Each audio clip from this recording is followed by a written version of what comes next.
أعوذ بالله من الشيطان الرجيم بسم الله الرحمن الرحيم الحمد لله رب العالمين والصلاة والسلام على سيد المرسلين وعلى آله وصحبه أجمعين।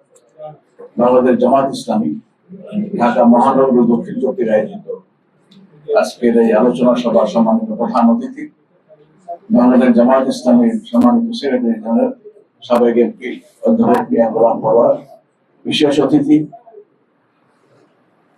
বাংলাদেশ জামাত ইসলামীর সহকারী secretary general নবনির্বাচিত এমপি মাওলানা রফিকুল ইসলাম খান, উপস্থিত বিশিষ্ট মেহমান কেন্দ্রীয় সহকারী সেক্রেটারি জেনারেল মাওলানা আব্দুল হালিম সহ মহানগরের নেতৃবৃন্দ, সুধী মন্ডলী, সাংবাদিক বন্ধুগণ,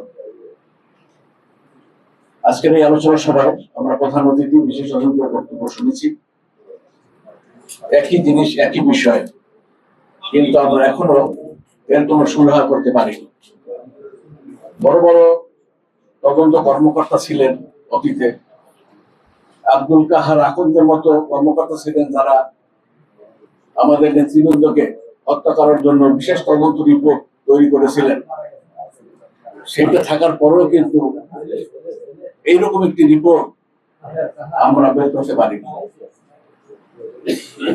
মিডিয়ার হত্যাকাণ্ডের মধ্য দিয়ে যারা আসল আসামি সেটা তো মিডিয়ার কাছে পরিষ্কার, সমস্ত মানুষের কাছে পরিষ্কার যে সেদিন এই হত্যাকাণ্ড চলাকালীন সময় শান্তিপূর্ণভাবে সমাধানের জন্য শেখ হাসিনা যাদেরকে দাওয়াত দিয়ে গ্রিন টি আপ্যায়িত করেছিলেন, সেই ফজলুর তাপস, জাহাঙ্গীর কবির নানক সহ যারা সেদিন এই আলোচনার টেবিলে বসেছিলেন, এগুলো যদি আমাদের সামনে আসে তাহলে সবকিছু পরিষ্কার হয়ে যায়।